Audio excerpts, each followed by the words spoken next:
On April the 10th, 1912, this quayside here at Southampton was packed with people eager to climb aboard the largest man-made moving object yet built. The Titanic, the flagship of the White Star Line, was about to sail into history.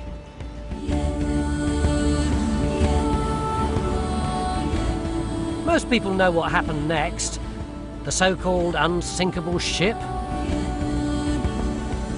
the iceberg, the lack of lifeboats, and the deaths of 1,500 men, women and children.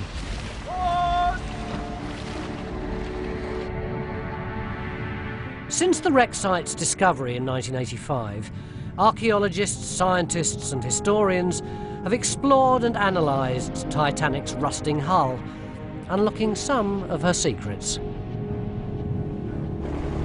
But Hollywood film director James Cameron, a man who's absolutely obsessed by the Titanic, is leading one last expedition to enter the ship and solve the final mysteries of the world's most famous shipwreck. And he's invited me along to dive with him 2.5 miles down to the bottom of the Atlantic. It's an honour and it's a privilege. To say I'm excited is an understatement, but I'm also just a little bit scared.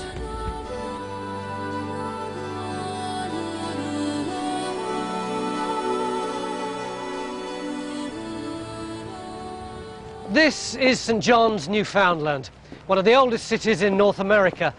It's approximately 450 miles from the Titanic's final resting place in the North Atlantic, and it's the starting point of our expedition. And this is the Keldysh, the largest marine research vessel in the world. The Keldysh is going to be home for the next 10 days. I'll be working alongside a team of 50 sailors, divers and scientists. It's equipped with laboratories, satellite navigation systems, a mission control centre, winches, cranes, 2 state-of-the-art deep-sea submersibles, and hopefully enough lifeboats.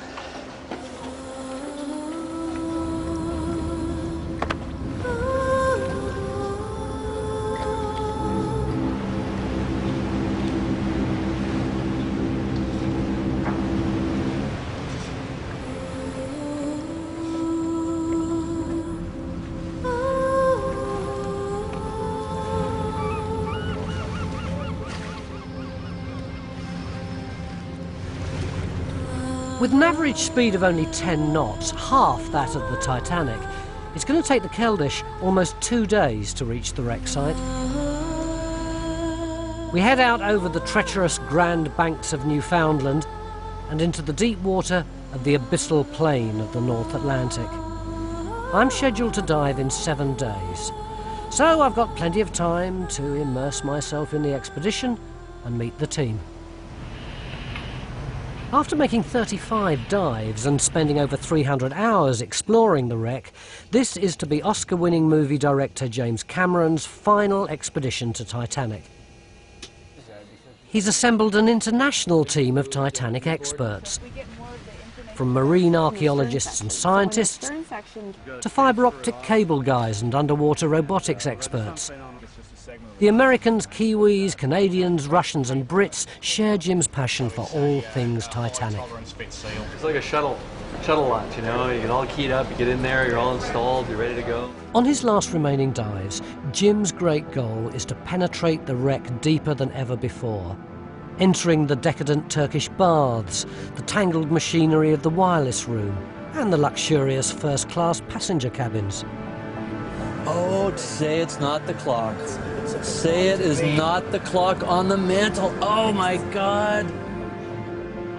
By exploring never-before-seen areas, he could finally solve some of Titanic's outstanding mysteries. Did the wireless operators stay at their posts until the bitter end? What time did the cabins finally fill with water? Titanic, despite what you might think or what you might read, is not a closed book. The story is still full of holes. There's still so much mystery around exactly what happened. Sure, the general picture is understood, but the details, so many details are still in question, are still missing, were never recorded. Artist Ken Marshall paints highly detailed pictures of the Titanic wreck. Everything from rusting rivets to portholes is based on painstaking analysis of video and still images. This forensic approach to the exploration is more like crime scene or air crash investigation than conventional archaeology. Jim's going to attempt to send live video pictures 12,500 feet up from the wreck to the Mission Control Centre on the Keldysh. This is where we'll analyse every frame, trying to piece together the minute details of her interior, decoration and layout before she's lost forever. This would be the headboard, maybe? Let me see. Titanic has spent over 90 years on the ocean floor and she's deteriorating rapidly. She's covered in bizarre alien life forms known as rusticles. Titanic is literally being eaten alive. This is really weird science to me. It is. It's almost to the realm of science fiction. But looking at other wrecks, Titanic, of course, was the first. But these wrecks, it's happening everywhere. It's a natural process. And Mother Nature is very good at using what's out there and recycling it almost. The science, technology and forensic analysis are all very impressive, but in my mind they get in the way of the real story of Titanic. What interests me is the people who worked on that ship, most of whom started their last voyage back in England. Here in Southampton there are a lot of graves to some of the 1,500 people who died when the Titanic went down, although many of these graves are empty because the bodies were never recovered. I'd like to find out more about the people who were lost. One in particular, a Robinson, James William Robinson. His body actually was recovered and then it was buried at sea, but he was a ship's victualling steward, which is exactly the same job as my granddad had for the best part of 50 years on the South Africa run, so I do feel quite a lot of empathy with him.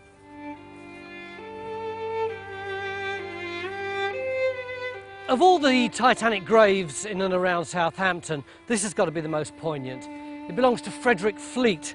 He was the first person to see the iceberg that actually sank the vessel, and he was rescued and continued working at sea for many years until finally in 1965 he took his own life. You'll remember that one of the most enduring stories of the sinking is the one about the musicians who played as the ship went down. It says here, they died at their posts like men. Now, I know loads of musicians. Some of my best friends are musicians, but I don't think I know any who'd do that. I mean, what would be the point? There are monuments all over Southampton to people who died on board the Titanic, including this monumental one to the engineers, who it says showed their high conception of duty and their heroism by remaining at their posts. There are lots of these stories about various crew members who went down with the ship, but is it something that we would do now? Is it actually something that they did then?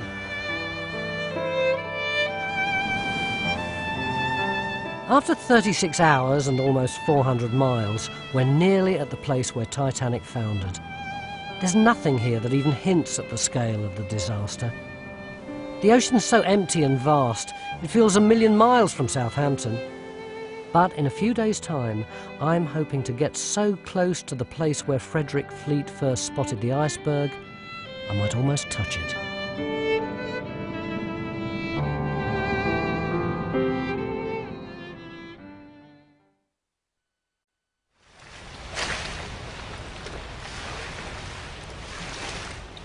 Here we are, this is it.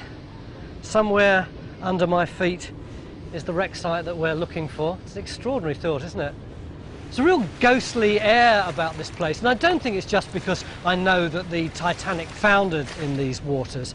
This is where the Labrador Current meets the Gulf Stream, so there's always a lot of mist and haze hanging over the sea here.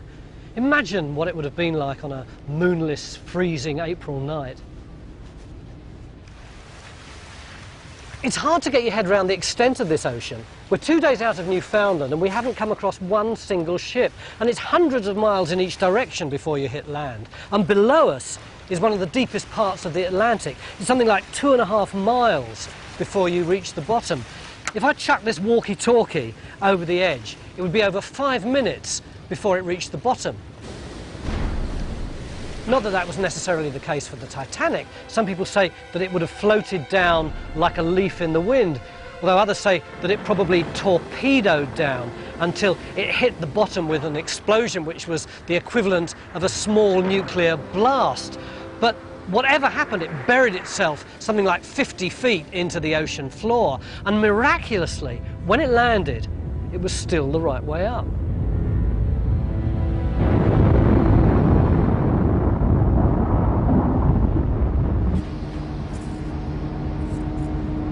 With the Keldysh now positioned over the wreck site, the Russian engineering crew begin prepping and polishing the two subs, called Mirs, ready for the first dive. You Yeah. go Yeah. down? Yeah. Oh, it's good. Yeah? It's good. I wasn't on the Mir down. Very much man. But I go down in those submarines, Argus, Russian submarines. Yeah.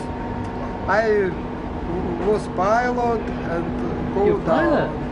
On submarine from Russia. I'm just beating myself up for how racist and sexist I am. I thought Olga was the cleaner, and she's a scientist, she's an engineer, she's a chemist. She's got more brains than I've got fingers. I'll be going down to the bottom of the ocean in one of these things in 5 days' time, and I don't even know how they work. Carl Spencer, one of Britain's most experienced deep-sea explorers, gave me a quick tour. This is one of only a pair of submersibles capable of diving to the depth of the Titanic. How far down will it go? 6,000 metres. So at the depth of the Titanic, 3,784 metres, we're well within the working limits of the Mirs. What will stop it crushing in on itself and squashing me to the size of a pea? Well, the actual cockpit is actually a 7-foot diameter nickel alloy sphere. It's 9 inches thick. There are 3 portholes on the front. The portholes themselves are made out of plexiglass. They're 7 inches thick. I mean, this thing is a pretty strong piece of engineered equipment. Obviously, it's warm inside the sphere. Yeah. The water temperature on the bottom gets to about 2 degrees C, so occasionally you get condensation. The only time you have to worry is if the water that drips on you tastes a bit salty. Don't say that stuff. So look, do I get in it here, or do I get in it when we get out to No, sea? everything on the Mirs is rigged on deck here in the Mir bays. Yeah. There's a set of ladders on the port side of the Mir. This takes us to the hatch on the top of the Mir. So how does the thing get uncoupled from the derrick that swings me out? There's a proper deployment system here, Yeah. which swings the Mir, already rigged, you guys out, and deploys it over the side of the Keldysh. Yeah. There's a ship on board here called the Koresh, which is a support ship for the Mirs. It then tows them out to a designated point. The cowboys cut the The who? The cowboys. They've become known as the Mir Cowboys because they ride the top of these Mirs. They're like a rodeo rider on a steer. I want to be looked after by guys in white coats with glasses. Each one has 3 university degrees, not cowboys.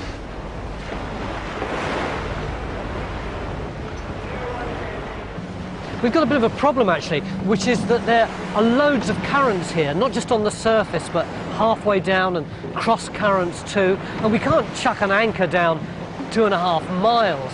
So the boat keeps drifting, and we constantly have to keep repositioning, and the subs have to keep repositioning too. It's a really delicate and frustratingly complex operation. With the Keldysh repositioned, Jim's ready to make his first dive, to explore the wreck and test the surface video link. The video pictures are sent back to the Mir, and from the Mir up to the surface via 20,000 feet of fibre optic cable. It's critical that this fragile umbilical, costing $1 a foot, doesn't snag or snap on the long descent. The cable's controlled and paid out from an inflatable boat to minimise drag and drift in the mid-ocean currents. It's a delicate balancing act, letting just enough out without putting too much tension on the cable.